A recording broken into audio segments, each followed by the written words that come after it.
pukul 6 waktu Indonesia Tengah. Inilah Radio Republik Indonesia Bau-Bau dengan Warta Cape Town, berita seputar Kepulauan Buton. Baik itu melalui Bulog maupun distributor lain yang ada di pasar. Sekarang ini kami selalu pastikan dalam keadaan tersedia, dan untuk penimbunan saya kira hari ini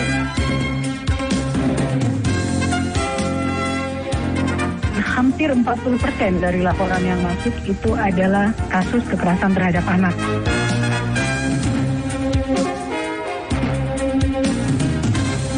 Selamat pagi pendengar RRI Bau-Bau, kami menyapa Anda langsung dari Bukit Wolio Indah dan berikut kami sampaikan pokok-pokok berita. Dinas Perdagangan Bau-Bau pastikan tidak ada penimbunan beras. DP3A Kota Bau-Bau mendorong semua pihak berperan untuk mewujudkan perlindungan anak.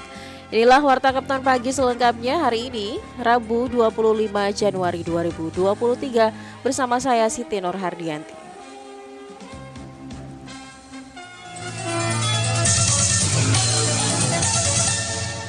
Berita yang pertama, Dinas Perdagangan Kota Bau-Bau pastikan tidak ada penimbunan beras. Informasi mengenai hal itu dilaporkan Waode Nurliani. Amatan Dinas Perdagangan dan Perindustrian Kota Bau-Bau, kenaikan harga beras ternyata terjadi sejak Oktober 2022. Nyatanya naiknya harga beras terjadi paling tinggi pada kualifikasi premium dan bermerek, sedangkan kualifikasi medium cenderung stabil. Kenaikannya pun berlangsung bertahap mulai dari Rp200 per kilogram hingga saat ini menembus angka lebih dari Rp1.000 per kilogram. Memang kenaikan beras bukan saja di Bau-Bau, namun sudah menjadi isu nasional.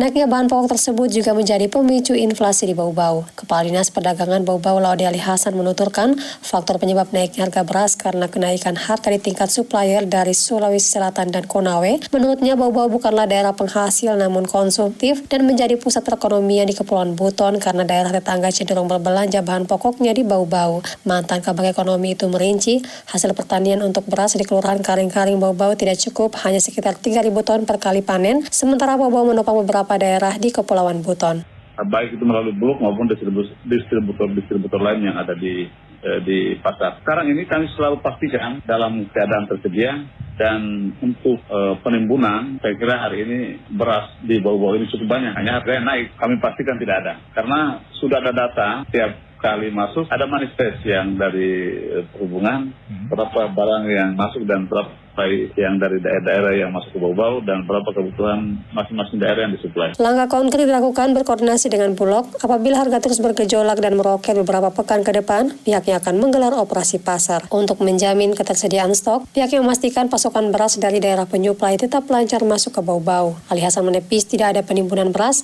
sebab pengawasan terpadu terus dilakukan. Salah satunya manifest Dinas Perhubungan memastikan barang masuk sesuai kebutuhan masing-masing daerah. Diketahui harga beras kepala 788 semula 11.400, kini di angka 12.800 per kilogram, sedangkan merek lainnya seperti Sania Rp13.000 per kilogram. Wade Nurliani, reporter Bau-Bau, melaporkan. DP3A Kota Bau-Bau mendorong semua pihak berperan untuk mewujudkan perlindungan anak. Sebab dari 100% laporan kasus yang masuk di DP3A Bau-Bau, 40% diantaranya merupakan kasus kekerasan anak, mulai dari kekerasan fisik sampai dengan percobaan penculikan. Mengenai hal itu, Afriansyah melaporkan. Hampir 40% dari laporan yang masuk itu adalah kasus kekerasan terhadap anak. Dinas Pemberdayaan Perempuan dan Perlindungan Anak DP3A Kota Bau-Bau mencatat sepanjang tahun 2022 menerima laporan kasus kekerasan terhadap anak sebanyak 40% dari semua laporan yang diterima. Sekretaris DP3A Kota Bau-Bau, Fanti Fridayanti mengatakan, laporan kasus kekerasan anak itu variatif, mulai dari kekerasan fisik, psikis, seksual, percobaan penculikan, sampai dengan anak hilang. Jadi terkait dengan laporan kasus yang masuk sepanjang tahun kemarin dari Januari sampai Desember 2022, hampir 40% dari laporan yang masuk itu adalah kasus kekerasan terhadap anak yang variatif, mulai dari kekerasan fisik, seksual, psikis, sampai percobaan penculikan dan juga anak hilang. Menyikapi itu, menurut Fanti, dalam upaya mewujudkan perlindungan anak dibutuhkan peran semua pihak, bukan hanya pemerintah, melainkan paling penting, pertama dan utama dari keluarga. kemudian lingkungan masyarakat hingga sekolah. Fanti mengatakan peran keluarga dalam hal ini orang tua dan seluruh orang di rumah paling bertanggung jawab dan wajib memberikan anak pengetahuan cara melindungi diri. Anak harus dibekali edukasi dan pengetahuan akan bagaimana melindungi dirinya sendiri. Ada bagian-bagian tubuh misalnya yang tidak boleh disentuh oleh siapapun, dan kalau misalnya ada yang melakukan itu, maka anak diedukasi untuk berteriak ataupun lari meninggalkan tempat kejadian misalnya. Jadi keberanian untuk berbicara, keberanian untuk berteriak atau mengambil tindakan untuk lari itu adalah pengetahuan dan keterampilan bagi anak dalam upaya melindungi dirinya sendiri. Selain itu, kata Fanti, orang tua wajib membangun komunikasi baik kepada anak. Hari ini dirinya melihat bukan hanya di Bau-Bau, melainkan Indonesia sedang dihadapkan dengan isu kerapuhan keluarga.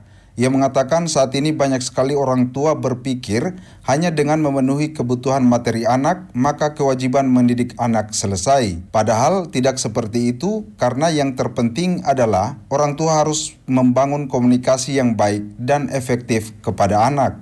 Tidak cukup dengan menyekolahkan anak, tidak cukup dengan memberikan atau memenuhi kebutuhan anak, tapi membangun komunikasi yang baik, yang efektif dengan anak itu adalah hal yang paling penting yang harus dilakukan oleh orang tua. Lebih jauh, Fanti mengatakan selain di rumah, peran sekolah perlu dimaksimalkan dalam artian sekolah harus memahami konvensi hak anak dalam upaya memberikan perlindungan terhadap anak. Banyak sekolah kita hari ini yang masih belum memahami bagaimana misalnya konvensi hak anak, bagaimana berkomunikasi dan berinteraksi dengan anak. Itu juga ada aturannya, tidak sembarangan. Karena anak-anak yang sudah dibekali ilmu untuk melindungi diri sendiri dari rumah misalnya, kalau misalnya di sekolah, itu juga pasti mereka secara otomatis akan mempraktekkan itu. Dan ketika ada temannya atau dari guru barangkali yang tidak punya niat apa-apa, itu barangkali menyentuh atau memegang bagian tubuh tertentu dari si anak, anaknya akan bereaksi. Nah, kita punya banyak kasus seperti itu. Padahal sebenarnya kan ini hanya miskomunikasi. Atas beberapa kasus yang terjadi di sekolah itu, kata Fanti, memberikan sinyal bahwa sekolah perlu memahami konvensi hak anak dan harus mengetahui etika berkomunikasi dan berinteraksi dengan anak. Reporter RRI Bau-Bau, Afriansa, melaporkan. Lantik 129 anggota panitia pemungutan suara, Ketua KPU Kota Bau-Bau, Edi Sabara, ingatkan patuhi perintah perundang-undangan, sumpah, dan fakta integritas. Informasi selengkapnya dilaporkan Harul Mulko. Menyelenggarakan pemilihan berdasarkan asas langsung, umum, bebas, rahasia. Setelah melalui sejumlah tahapan seleksi, Komisi Pemilihan Umum Kota Bau-Bau akhirnya menetapkan dan melantik 129 orang anggota Panitia Pemungutan Suara PPS. Anggota PPS ini dilantik langsung Ketua KPU Kota Bau-Bau Edi Sabara berlangsung di Gedung Maidani Bau-Bau Senin 24 Januari. 129 anggota PPS ini tersebar di 43 kelurahan yang tiap kelurahan ditugaskan 3 orang untuk bersama-sama Panitia Pemilihan Kecamatan PPK dalam menyukseskan jalannya pemilihan umum dan pemilihan di tahun 2024. Ketua KPU Kota Bau-Bau Edi Sabara menyebutkan tugas PPS yang sudah di depan mata adalah melakukan verifikasi faktual terhadap dukungan calon perseorangan Dewan Perwakilan Daerah DPD di tingkat kelurahan. Selain itu, PPS juga akan terlibat dalam kegiatan pemutakhiran data pemilih. Tentunya ini adalah merupakan rangkaian kegiatan tahapan pemilu secara nasional yang memang kita harus sukseskan. Tidak ada kata lain selain kita harus bekerja dan mengikuti sesuai dengan peraturan perundang-undangan. Edi Sabara berharap meski masa kerja hanya sekira 15 bulan lamanya, PPS harus menaati sumpah dan fakta integritas yang sudah diucapkan. Pada saat membacakan kata-kata awal sumpah dan teman-teman langsung mengikuti, di situ ada poin-poin penting yang harus menjadi perhatian kita. Dalam pemilu itu kita memang harus bekerja jujur, adil, dan cermat. Kemudian diikuti dengan pembacaan fakta integritas. Nah, inilah kalau misalnya 11 poin ini dilaksanakan dengan baik tentunya, saya pastikan pemilu akan berjalan sukses. Karena 11 poin tadi itu sudah menggambarkan apa yang kita lakukan pada akhirnya. Diketahui pendaftar anggota PPS di Kota Bau-Bau mencapai 700 orang. Setelah melalui tahapan seleksi administrasi, tes tertulis dan wawancara, tersisa sekira 300 orang dan pada akhirnya ditetapkan 129 orang. Reporter RRI Bau-Bau, Hairul Mulku melaporkan. Anda sedang mendengarkan Warta Kepton, berita seputar Kepulauan Buton. Kita beralih ke informasi lainnya. Dekan Fakultas Hukum Unidayan, Darmawan Wiridin, meminta BPN Kota Bau-Bau harus lebih berhati-hati dan teliti sebelum menerbitkan sertifikat tanah untuk meminimalisir tumpang tindih sertifikat yang kerap terjadi.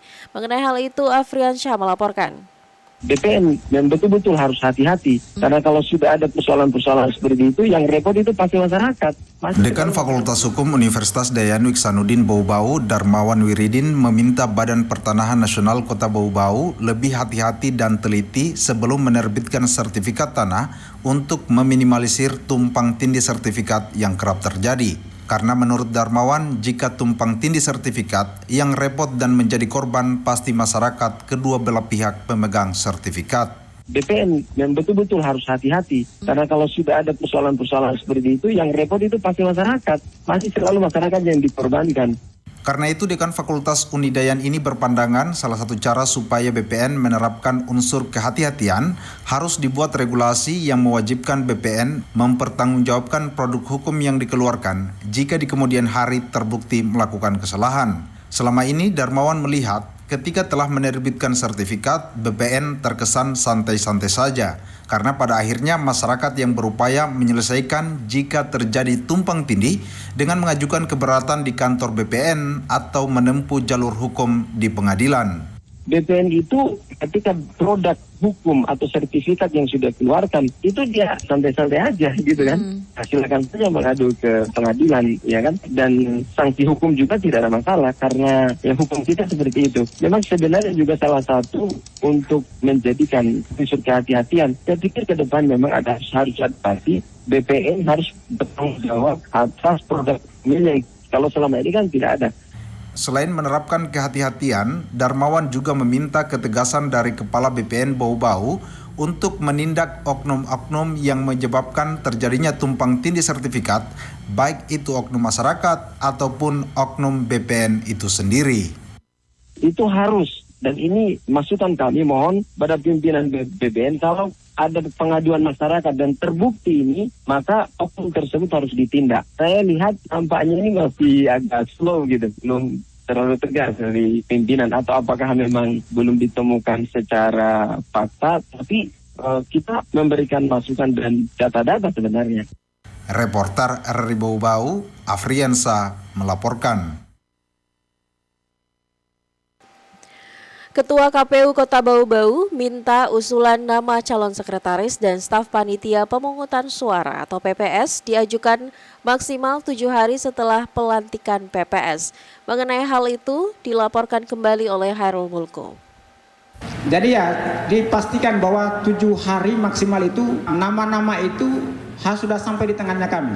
Dan sudah harus mengusulkan kepada. Usai melantik panitia pemungutan suara PPS, Ketua Komisi Pemilihan Umum Kota Bau-Bau Edi Sabara meminta PPS segera membangun koordinasi dengan pemerintah kelurahan di masing-masing penempatan. Edi Sabara menyebutkan koordinasi tersebut berkaitan dengan pembentukan sekretariat PPS di setiap kelurahan sekota Bau-Bau. Dalam keputusan KPU nomor 547 disebutkan bahwa paling lama 7 hari setelah pelantikan PPS harus diusulkan calon nama-nama yang akan bertugas di sekretariat PPS meliputi sekretaris dan 2 orang staf. Ketiganya merupakan pegawai di kantor kelurahan setempat baik PNS maupun non-PNS. Itu mengusulkan untuk calon sekretaris itu 3 orang dan calon staf sekretariat itu maksimal 4 orang. Mengusulnya ke KPU melalui PPK. Setelah KPU mendapatkan nama-nama itu akan kami sampaikan kepada para lurah. Nanti para lurah lah yang menentukan siapa ini yang menjadi sekretaris PPS dan staf 2 orang. Tentunya itu diikuti dengan surat keputusan. Kemudian dikirim ke kami, dikirim ke KPU Kota Bau-Bau untuk kami buatkan SK sebagai dasarnya kami untuk pembuatan bahwa masalah keuangan. Edi Sabara mengakui prosedur penerbitan SK PPS berbeda dengan SK para panitia pemilihan kecamatan atau PPK. SK PPK sendiri ditandatangani oleh Wali Kota Bau-Bau, sementara SK PPS hanya ditandatangani oleh Lurah. Jadi ya dipastikan bahwa 7 hari maksimal itu nama-nama itu harus sudah sampai di tangannya kami. Dan sudah harus mengusulkan kepada kami. Untuk yang dari PPS. Memang kebalikan kemarin dengan di PPK para lurah, teman-teman para lurah. Kalau PPK kemarin itu PPK koordinasi dengan camat, kemudian nama-nama itu disampaikan kepada kami sampaikan kepada wali kota. Wali kota bikin SK, kirim ke kami buatkan SK tersendiri lagi. Edi Sabara berharap jalur koordinasi di antara penyelenggara pemilu, pengawas pemilu, dan pemerintah dapat berjalan dengan baik demi suksesnya penyelenggaraan pemilu dan pemilihan tahun 2024. Reporter RRI Bau-Bau, Hairul Mulku, melaporkan. Berita yang terakhir, PSC 119 kota Bau-Bau menambah deret inovasi pemerintah daerah untuk mempercepat respon time kepada masyarakat. Selengkapnya reporter RRI Bau-Bau kembali Waode Nurliani melaporkan. Di hari peresmian Gedung Ponet di Puskesmas Bungi, Wali Kota Bau-Bau Laude Ahmad Monianse juga meluncing aplikasi Public Safety Center atau PSC Kota Bau-Bau 119 atau layanan kedaruratan medis yang dapat diakses di Play Store. Layanan tersebut merupakan inovasi Dinas Kesehatan untuk memudahkan dan mempercepat layanan emergensi seperti ibu melahirkan, kecelakaan, dan layanan darurat lainnya. PSC 119 akan terkoneksi dengan layanan Ponet di Puskesmas Bungi dan BWI serta rumah sakit. Menurut Monianse, inovasi layanan cepat menggunakan aplikasi merupakan ciri kota maju dan sejalan dengan visi besar Wali Kota Bau-Bau sebelumnya almarhum AS Tamrin menjadikan Bau-Bau sebagai kota maju, sejahtera, dan berbudaya. Kata Monianse, kehadiran PSC 119 memberikan kemudahan akses layanan berbagai hal yang sifatnya darurat dan butuh penanganan lanjutan pemerintah. 119 saya kira menjadi sebuah terobosan baru dari Dinas Kesehatan, karena dengan 119 masyarakat Bau-Bau bisa berinteraksi langsung menyampaikan dengan layanan kesehatan, mulai dari adanya tenaga emergensian sehingga dibutuhkan kecepatan tenaga kesehatan untuk bisa berada di tempat terjadinya emergensi. Sementara Kepala Dinas Kesehatan Kota Bau-Bau Dr. Lukman mengatakan dengan PSC 119 akan memperpendek layanan kepada masyarakat. Cukup menginstal aplikasi tersebut, warga dapat memperoleh berbagai layanan dari sektor kesehatan hingga bantuan pemadam kebakaran. Media center layanan PSC terpusat di Dinas Kesehatan Bau-Bau. 2 tenaga kesehatan terlatih standby dan mengontrol seluruh permintaan warga dan siap disinkronkan sesuai dengan kebutuhan. Selain di rumah sakit, seluruh puskesmas juga memiliki petugas PSC. Tapi tentu aplikasi ini fiturnya bisa di-bridging, bisa diinstalkan oleh hal lain, misalnya kebakaran, misalnya pertolongan untuk menjemput ibu-ibu hamil, bisa juga. Jadi tinggal menghubungi PSC kita, ibu hamilnya yang akan bersalin dijemput. Atau bisa juga dengan adanya kebakaran. Kalau ada kebakaran butuh respon cepat, di samping pemadamnya juga di situ turun timnya. Jadi ini upaya-upaya kita untuk kita berharap respon time kita jika dibutuhkan lebih cepat. 2 nomor menjadi hotline Bau-Bau Emergency Center. Pertama 0402 2824 192 dan layanan WhatsApp di 0823 2462 1212. Aplikasi PSC 119 menambah deret inovasi aplikasi Kota Bau-Bau, diantaranya Sipo 5, Alingka, Silmup Bau-Bau, dan SIP Bau-Bau. Wadi Nurliani, reporter Bau-Bau, melaporkan.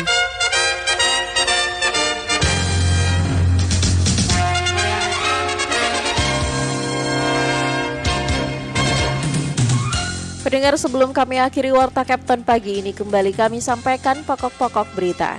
Dinas Perdagangan Kota Bau-Bau pastikan tidak ada penimbunan beras. DP3A Kota Bau-Bau mendorong semua pihak berperan untuk mewujudkan perlindungan anak. Demikian Warta Kapten hari ini, mewakili kerabat kerja yang bertugas, saya ucapkan selamat pagi dan selamat beraktivitas.